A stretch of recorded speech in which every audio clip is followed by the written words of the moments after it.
La policía activa la búsqueda de la exministra correísta María de los Ángeles Duarte, que escapó de la embajada argentina en Quito, en donde estaba refugiada. Listo el decreto presidencial para conformar la comisión que dará seguimiento a la muerte del general Jorge Gabela. Esta noche el Estado pedirá disculpas a los familiares del oficial asesinado. Lluvias y deslaves en 3 provincias, en Bolívar y en Azuay. Decenas de conductores quedaron atrapados en las vías, mientras que en Manabí se reportan graves inundaciones en Bahía y en San Vicente. El Laboratorio de Ciencias Forenses de Guayaquil colapsa por la cantidad de cuerpos que llegan, gran parte de ellos por muertes violentas. Se necesita al menos el doble de médicos para realizar las autopsias.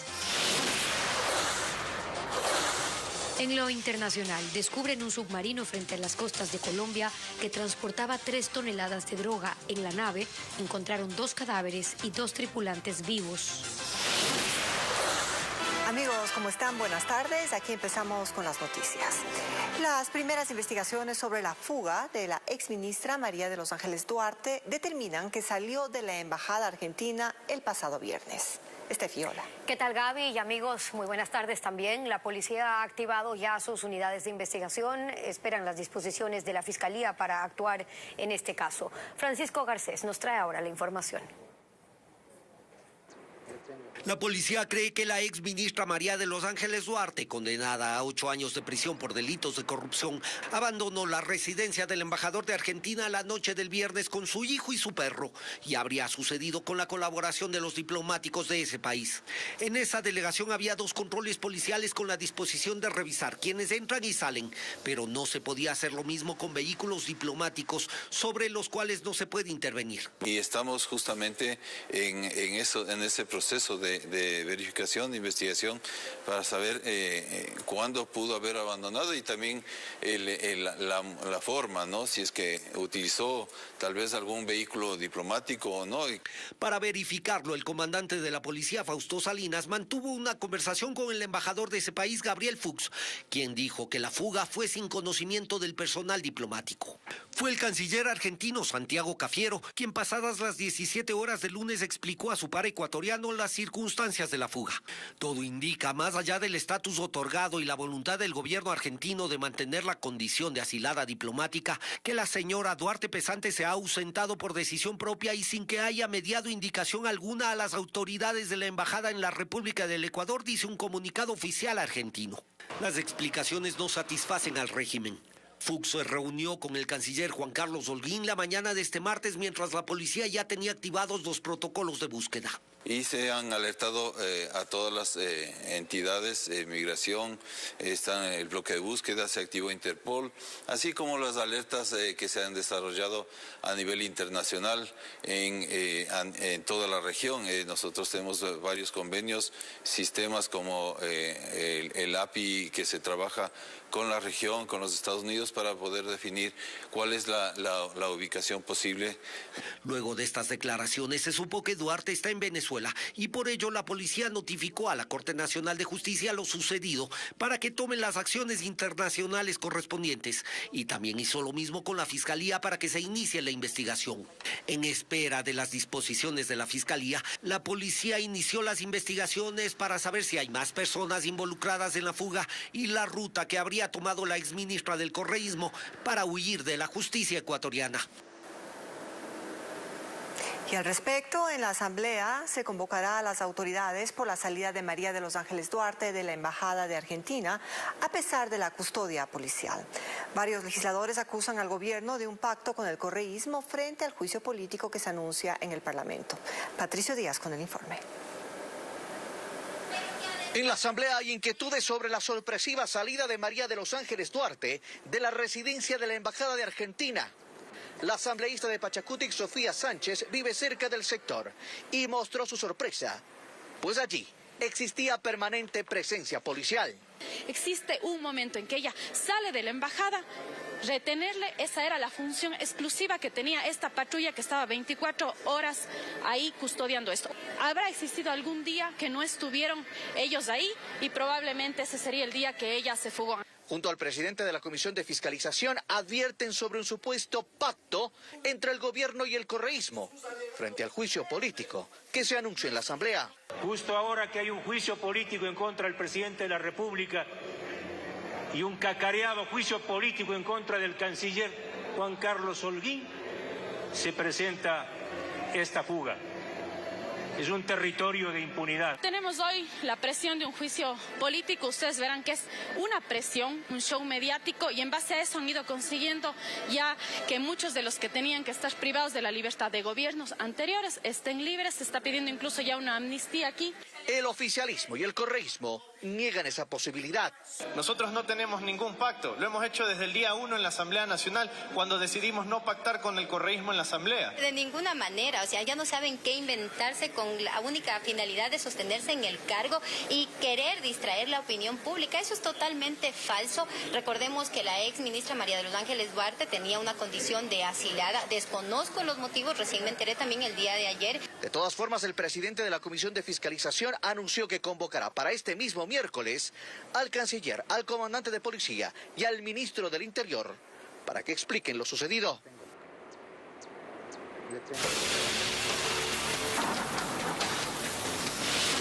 Impacto invernal.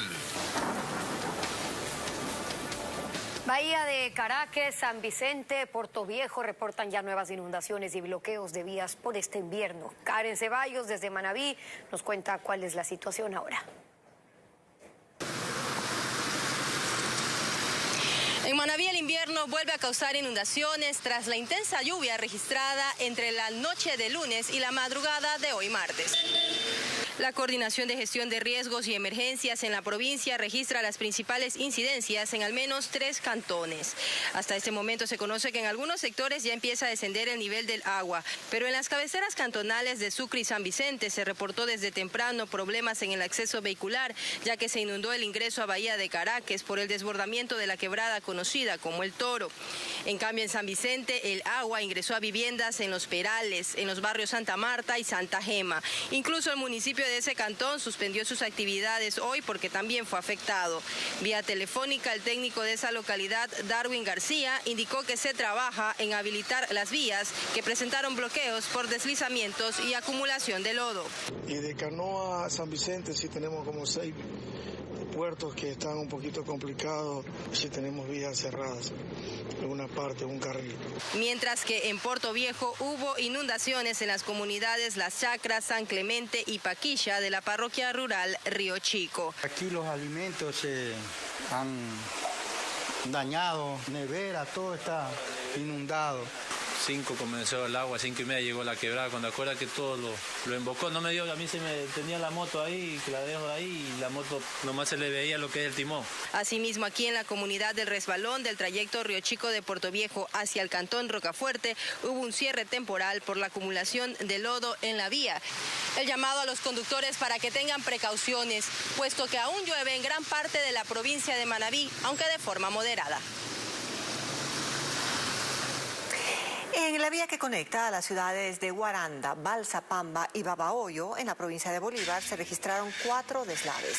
Desde anoche, gran cantidad de lodo y piedras caen constantemente sobre la carretera, lo que complica el paso de los vehículos. Actualmente se registra congestionamiento en varios tramos, por lo que las autoridades intentan habilitar un carril alterno.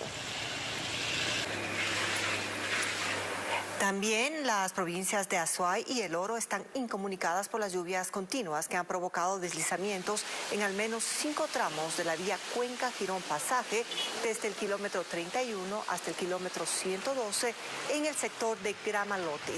Maquinaria del municipio del Cantón Girón trabaja para despejar la gran cantidad de lodo, piedras y palos que permanecen en la calzada y que obstruyen la carretera, ocasionando largas filas de carros. Agentes de la Comisión de Tránsito se mantienen en el lugar para dirigir el flujo vehicular, que al momento se encuentra intermitente, mientras en la zona de Santa Ana está habilitada la mitad del carril. Bueno, hagamos un recorrido sobre todo si están pensando en viajar por vía terrestre en las próximas horas, cómo está la vialidad y cómo están ciertas carreteras. Empecemos por la región Sierra, vamos por la provincia de Chimborazo, nos ubicamos allá, justamente en la vía Riobamba-Cuenca. Está cerrada ahora mismo y eso se debe a un derrumbe en el sector puntual de Alausí. Ese es uno de los puntos que le contamos. En Bolívar, si nos vamos más allá, la vía San Miguel, Balsapamba fue cerrada también debido a un nuevo deslave, y esto es en el sector de La Ceiba, y ahí ven ustedes la zona de Balsapamba hasta San Miguel, otra de las afectaciones por el invierno. Vamos a otra provincia. Ven ustedes ahora Azuay, que se mantiene cerrada también en la vía Cuenca-Girón, el pasaje Machala, como lo están viendo ahí. Además, y en el sector de Gramalote, en el kilómetro 112, estará situación similar de lo que estábamos reportando ayer. Todavía se mantienen estas dificultades. Y en otros puntos, como en Loja, por ejemplo, ya estamos allá. La vía Los Chinchas, Portobelo, está cerrada también a causa de un deslizamiento de tierra. Y esto es en el sector de Peña Azul. Ya ven ustedes ahora, hay también esas complicaciones. Vamos a la costa, en el cantón Montalvo, en la provincia de Los Ríos, tenemos a la avenida 25 de abril, que permanece cerrada por el colapso de ese puente, del puente La Vitalia, que ocurrió este fin de semana, no se ha podido resolver, mientras que en otros puntos de la Amazonía, por ejemplo, vemos ahí lo que pasa entre el Chaco y el Lago Agrio, la vía El Chaco, el Lago Agrio está cerrada todavía por estas condiciones climáticas, pero también por algunos de los trabajos que están haciendo. Esta es la situación a esta hora, cómo está la vialidad, si usted está pensando en viajar, a tomar las precauciones del caso. Y en esta época invernal, las intensas lluvias continúan afectando también el agro. Melín Ochoa llegó a zonas completamente afectadas. En Zafando, en la provincia del Guayas, el agua arrasó con sembríos de tomate y pepino. Las plantaciones de plátano y cacao están cubiertas de lodo. Una situación crítica. En Zafando, provincia del Guayas, el panorama es desolador. La corriente del río Cerecita fue tan fuerte que desprendió decenas de árboles, dejando sembríos cubiertos de monte y agua. Segundo Yunda, dice que hace 20 años no veía este fenómeno, que en cuestión de minutos arrasó con todo a su paso. Los sembríos de ciclo corto. ¿Cómo son? Como pepino, melón, sandía, orejol, tomates, pimientos. ¿Todo esto se llevó la corriente? Productos de ciclo corto, claro, sí, se dañó todo, se perdió todo. Este es un recinto donde la mayoría de los habitantes se dedican a la agricultura. La plantación de cacao de don Roberto León quedó destruida. Vive la mata, señorita, ya. Ahí donde está, ya está muerta, señorita, la mata. ¿Qué tiempo estuvieron inundados? 4 días, señorita. ¿Y este lodo cómo termina afectando? Se pega porque ese lodo ya hay aquí, ya se seca por la mata ya no crece. Aquí los moradores están desesperados. Los cultivos de plátano también resultaron afectados. Los racimos de verde quedaron en el piso. Esto es pérdida para nosotros los agricultores pequeños, que ya esto aquí ya no sirve para nada. Por ejemplo, ¿de qué vamos a vivir? Ahora pedimos al Ministerio de Agricultura que alguien se haga presente, nos ayude con algo, con semillas, con insumos, para podernos recuperar en algo, porque aquí los pequeños agricultores siempre se trabaja con préstamos a los bancos, pero hoy lamentablemente se ha perdido todo. Luego de caminar casi 1 hora en medio de lodo y agua llegamos a este sector. Pero según la Secretaría de Gestión de Riesgos, en el país hay más de 7.000 hectáreas que están así, completamente afectadas. El ministro de Agricultura dice que aún analizan en qué va a consistir la ayuda a los agricultores. Estamos haciendo el levantamiento, primero teniendo contacto con ellos. Tenemos que establecer los tipos de cultivo y en base a los tipos de cultivo nosotros tenemos creados paquetes que se entregarían de manera inmediata para la intención de recuperación de esas producciones. En la región costa, las provincias más afectadas, aparte de Guayas, son Santa Elena, Manabí y San Santo Domingo de los Áchilas. Bueno, y preste atención porque el Instituto Nacional de Meteorología e Hidrología, el INAMI, ha informado que lo que tienen previsto es que hasta mañana miércoles 15 de marzo, se pronostican lluvias intensas y también tormentas eléctricas y en varios sectores del país. Por eso hemos preparado para ustedes ahora el siguiente mapa. Lo empiezan a ver en minutos en distintos colores. El color amarillo lo van a ver en breve. Distinguir los colores que depende el nivel de las lluvias. De nivel medio, el naranja, nivel alto y el rojo de muy alta intensidad. Pero ven ustedes ahí en la región costa, como lo estamos viendo, por ejemplo, el INAMI ha pronosticado lluvias de diferente intensidad. Vemos a las provincias costeras con posibilidad de mayor afectación. Las que más se identifica serían Manabí, Santo Domingo de los Áchilas, Los Ríos, Guayas, El Oro, pero pueden identificar también las zonas en la sierra, las provincias de la sierra. Mucho ojo porque en las provincias de Pichincha, de Cotopaxi, Chimborazo son las que han identificado, y también Loja, donde se podrían generar lluvias de mayor intensidad. Y luego está la región amazónica también. Las lluvias se enfocarán, está previsto en la provincia de Zamora Chinchipe, y allí sí con una intensidad alta. Así que a tomar las previsiones del caso dependiendo de la provincia desde donde hoy nos sintonice. Vamos ahora hasta Brasil, al norte, en Manaus, donde las lluvias han provocado un deslizamiento de tierra que dejó 8 muertos. 4 de las víctimas son niños. A la par, un fuerte aguacero caotizó la ciudad de Sao Paulo. Nos informa Ileana Suárez. Una tragedia es lo que se registró en la ciudad de Manaus, en el estado de Amazonas, norte de Brasil. Un enorme deslizamiento de tierra golpeó 11 casas, ubicadas en una zona considerada de riesgo. El deslave provocó la muerte de 8 personas, 4 de ellas eran niños. Las tareas se mantienen desde el domingo en esa región. El alcalde de Manaus, David Almeida, afirma que se reunirá con el presidente Luis Ignacio Lula da Silva para pedir más recursos y así resolver las necesidades de los damnificados. Este desastre se produce a menos de un mes después de que otro fuerte temporal de lluvias registrado en el litoral del estado de Sao Paulo dejara 65 fallecidos. Además, la tarde de ayer, un aguacero provocó inundaciones en la ciudad de Sao Paulo y caotizó el tráfico de toda la ciudad. Los servicios de emergencia reportaron más de 140 llamadas de ayuda por distintos incidentes, así como vehículos atrapados en el agua, la caída de 21 árboles, 2 deslizamientos de tierra y 8 colapsos de casas. Las precipitaciones obligaron a interrumpir las clases en escuelas y colegios.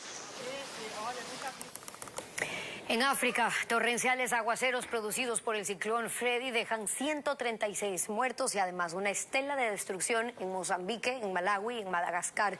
Este fenómeno natural se formó cerca de Australia, esto fue a principios de febrero, pero se trasladó al sur del continente africano, donde también hay decenas de heridos, donde se han reportado cientos de inmuebles destruidos, así como instalaciones eléctricas. Ahora mismo el ciclón disminuyó su potencia hasta convertirse en una tormenta, pero continúa provocando estragos.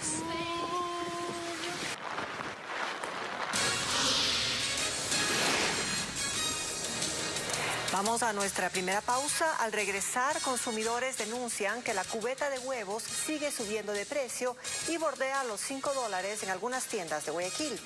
El gremio indica que la gripe aviar afectó la producción.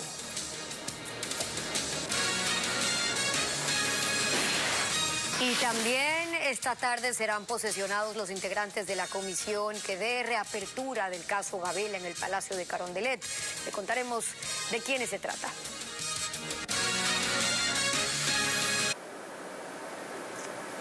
Seguimos con más información. 3 personas integrarán el comité para la reapertura de la investigación del asesinato del excomandante de la Fuerza Aérea Jorge Gabela, ocurrido en 2010. Los comisionados serán posesionados esta tarde en el Palacio de Carondelet. Paul Romero con el informe. El presidente Guillermo Lasso firmará esta tarde el decreto ejecutivo de creación de la Comisión de Coordinación con el perito Roberto Mesa para recuperar el denominado tercer producto de la investigación, en donde constarían los nombres de los presuntos responsables del asesinato del excomandante de la Fuerza Aérea Jorge Gabela. La comisión estará integrada por Yanine Cruz Vaca, licenciada en Comunicación Social, exasambleísta, presidenta del Consejo de la Información y Comunicación; Arturo Moscoso Moreno, abogado y politólogo, director de Relaciones Internacionales de la Universidad Internacional, experto en Derechos Humanos; Sebastián Palacios Muñoz, licenciado en Relaciones Internacionales y Finanzas, exasambleísta, ministro del Deporte. Hace 15 días la Corte Constitucional ordenó al Ejecutivo que integre esta comisión para que converse con el perito Mesa, quien deberá entregar un nuevo ejemplar de la pericia que desapareció en 2015 en manos del Comité Interinstitucional que creó el gobierno del presidente Rafael Correa. Incluía todos los nombres y todos los vínculos y todo el material de convicción justamente que nos llevó a nosotros en la época a concluir que la muerte del general Gabela tenía que ver justamente con las denuncias que el general Gabela venía haciendo y que no era o que no fue como consecuencia de la delincuencia común. La Corte además dispuso a la función ejecutiva que ofrezca disculpas públicas a la familia Gabela a nombre del Estado por la desaparición de esta pericia considerada clave en la investigación. Y que por fin podamos la familia tener a los culpables tanto materiales como intelectuales del asesinato del general Gabela. El evento se realizará a las 18:30 de este martes en el Palacio de Carondelet. El Servicio de Rehabilitación Social confirmó la renuncia del director de la cárcel de Turi, Omar León. El exfuncionario denunció este martes la existencia de panfletos que aparecieron en los exteriores del complejo judicial de Cuenca y donde se cuestionaba su gestión en dicho centro carcelario, acusándolo de supuesto acoso, por lo que el SNAI activó protocolos de prevención y atención para estos casos.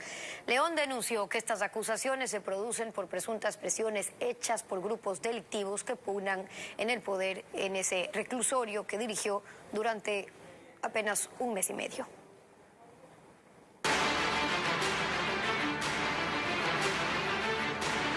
Morgue colapsada.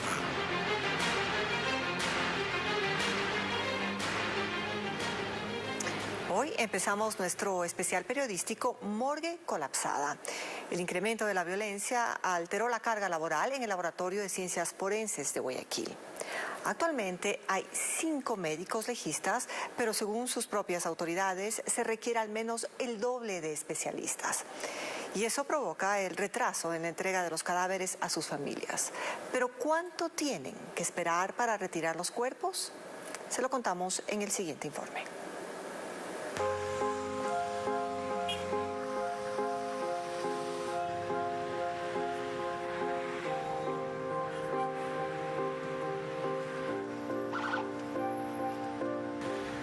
Sus rostros mostraban desconsuelo e impaciencia. Como Alexandra, que esperó más de 5 horas desde que levantaron el cuerpo de su hermano y no llegaba a la morgue de Guayaquil. Sacaron desde las 10 de la mañana de la casa y todavía no llega el carro de criminalística. Los doctores están esperando, pero nada, el carro de criminalística no llega. Estas son las peripecias que desde el año pasado padecen los familiares de quienes han sido asesinados. Más de 5 horas se demoran en traer un cuerpo aquí a la morgue. Hay familiares, amigos, conocidos de diversos puntos de la ciudad con sus fallecidos aquí y todavía el carro de medicina legal no llega. El problema es más grave porque ese es el único vehículo operativo para recoger los cuerpos en Guayaquil, Durán y San Borondón. Si había una muerte en un sector de la ciudad o en otro cantón, se hacía un solo recorrido para poder cubrir todos los lugares. En febrero llegaron 2 nuevos carros. Ha pasado un mes y aún los motivos no están claros de por qué no están operativos. Fabiola Robalino, responsable del Laboratorio de Ciencias Forenses, describe cuánto esperan los familiares. Entendemos lo duro que es esperar 8 o 10 horas desde la noche anterior hasta el día que se entregue el cuerpo de su familiar, pero son procesos que se tienen que cumplir. Muchas veces hay dificultades en la identificación de los cuerpos y eso retarda más el procedimiento. La morgue colapsa por la falta de médicos para hacer autopsias, pues cada procedimiento toma alrededor de 4 horas. Actualmente solo se cuenta con 5 médicos legistas para toda la cantidad de cuerpos que se da tratamiento. ¿Y eso es suficiente? No, para nada. Es completamente insuficiente. Se requeriría por lo menos de 10 a 15 médicos para poder solventar la gran cantidad de cuerpos que se está periciando. Hasta el 2021 en Guayaquil, Durán y San Borondón asesinaban hasta 2 personas diariamente. Pero desde el 2022, en promedio mueren 9 cada día. Sin embargo, también reciben fallecidos por accidentes de tránsito, muertes por causas naturales y suicidios. Al menos 12 autopsias diarias. El director del Servicio Nacional de Medicina Legal reconoce que no se abastecen. Estamos nosotros, insistiendo para tener la capacidad de incorporar no solo para Guayaquil, sino para otros sitios del país, y se van a contratar médicos legistas. Es decir, le quiero decir que ha habido la apertura para la entrega de recursos y lo estamos tramitando. Agrega que en junio tendrán refuerzos. Total 12 médicos. Gran parte de ellos van a ser designados a la ciudad de Guayaquil porque somos conscientes de la problemática. Pero en el país no se pueden especializar esos profesionales. No existe ninguna oferta académica en cuanto a especialidad en medicina legal. No existe ninguna universidad en el Ecuador. Ahora solo queda la certeza de que la morgue seguirá colapsando y los familiares esperando largas horas para retirar los cuerpos.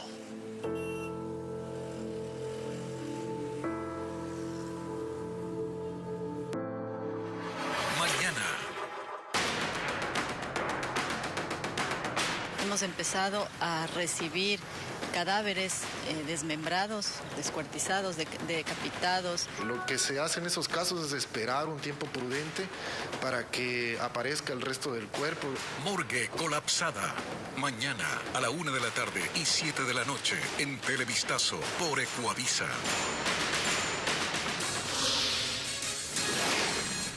Más adelante en Televistazo, en Colombia, las autoridades detectan un submarino frente a las costas que tenía casi 3 toneladas de droga. Y en la embarcación hallaron 2 tripulantes fallecidos y 2 heridos.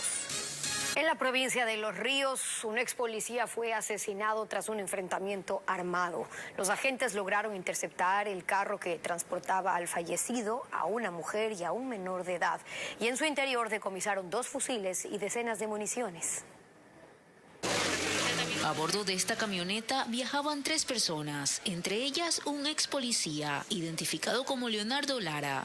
Iba como copiloto, pero murió en medio de un enfrentamiento a tiros con los ocupantes de otro vehículo. Sucedió la tarde de este lunes en el Redondel de las Banderas, ubicado frente al edificio de la prefectura de la provincia de Los Ríos. Tras recibir la alerta, la policía inició una persecución e interceptó la camioneta en la vía Babahoyo-Montalvo, pero ahí dispararon contra los uniformados. Del vehículo sacan a relucir un fusil, tratando de amedrentar a los servidores policiales, y proceden a disparar. Y inmediatamente se pide la colaboración de las demás unidades policiales aledañas al sector, logrando interceptarlos. En el lugar se logra neutralizar al conductor del vehículo, que se identifica como menor de edad. La tercera persona que viajaba en el vehículo era una mujer, quien resultó herida. Los agentes levantaron el cuerpo de la víctima y en el interior de la camioneta encontraron 4 armas de fuego y más de 40 municiones de grueso calibre. 2 armas largas tipo fusil y 2 armas cortas tipo pistola de fabricación industrial, todas con sus respectivas alimentadoras y munición. También recogieron indicios e iniciaron las investigaciones para esclarecer este caso. No registra antecedentes de la persona fallecida. Los datos preliminares que tenemos es el enfrentamiento entre bandas delictivas y que en este caso se produjeron en el rondel del ingreso aquí al cantón Babahoyo. El menor de edad fue aislado.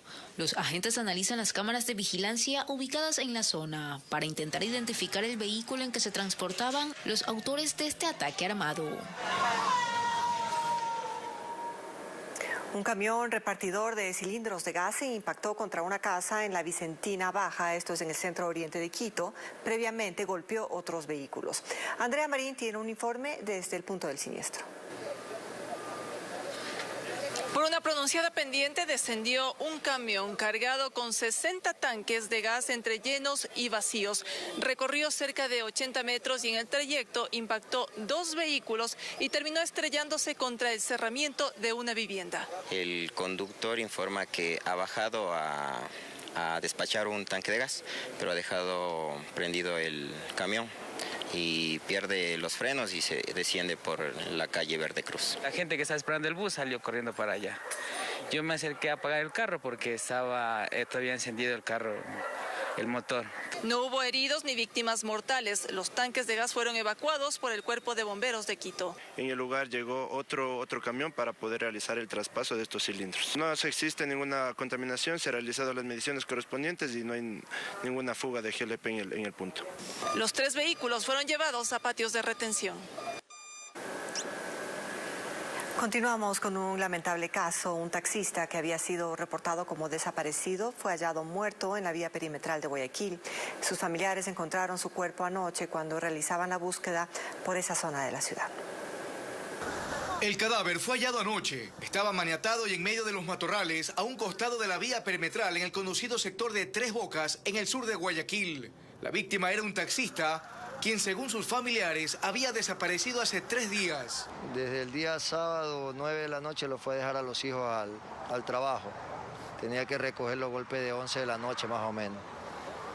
Y entonces más o menos la última conexión de él fue como a las 10 de la noche, 10 y 7 fue la última conexión. Y ahí mis sobrinos estaban llamándolo y no le contestaba y me dice, tío, llámelo por línea, y lo estaba llamando, el teléfono apagado. Luego de encontrar el cuerpo, llamaron a la policía para que hagan el levantamiento de los restos. Mi hermana avanzó por ahí y ahí vio el bulto. Somos 18 hermanos y entonces nos estaban unos por el norte, otros por Durán. Tengo hermanos que viven en Durán, el Recreo, y estábamos peinando el área. Está bien hinchado y el rostro no, es irreconocible, ¿no? La ropa que carga mi hermano, los zapatos que carga él. En medio del dolor, los familiares de la víctima piden que se ubique el vehículo robado y se capture a los responsables del crimen.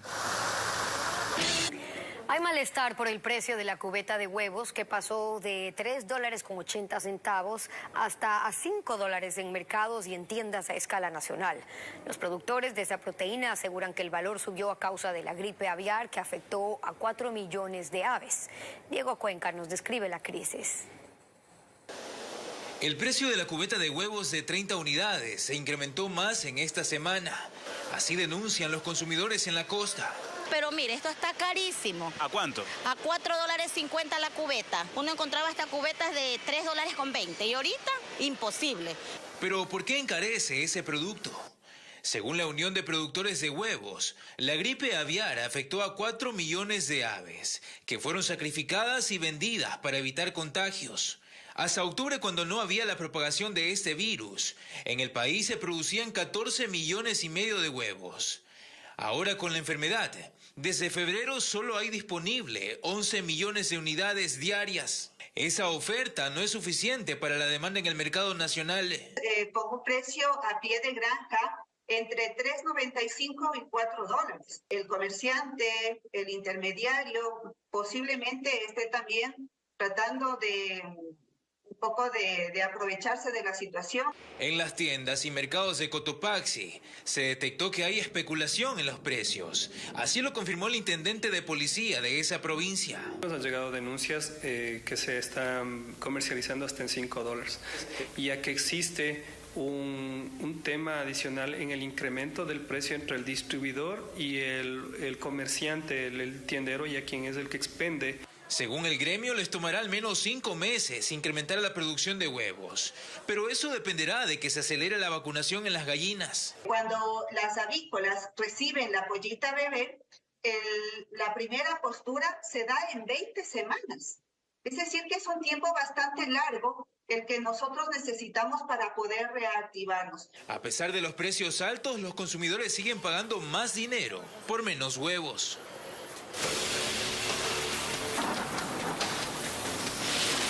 Impacto invernal.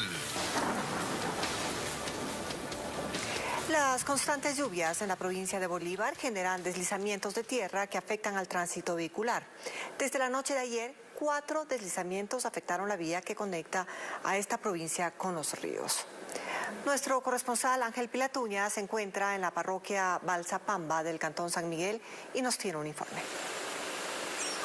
4 derrumbes en los sectores de Vilobán, Guapuloma, Las Guardias y Balsapamba afectan la vía de comunicación entre las provincias de Bolívar y Los Ríos. Desde el fin de semana, las fuertes lluvias registradas en Bolívar han ocasionado deslizamientos de tierras, bloqueando tramos de las vías San Pablo-Chillanes, Guaranda-Babahoyo y La Guanujo-Echandía, mientras que en el sector de San Pablo del Cantón San Miguel, maquinaria del Ministerio de Transportes y Obras Públicas trabaja en la remoción de escombros para habilitar el tránsito vehicular tras un deslave reportado la noche de este lunes. Por la magnitud de los deslizamientos, los tramos viales solamente están parcialmente habilitados.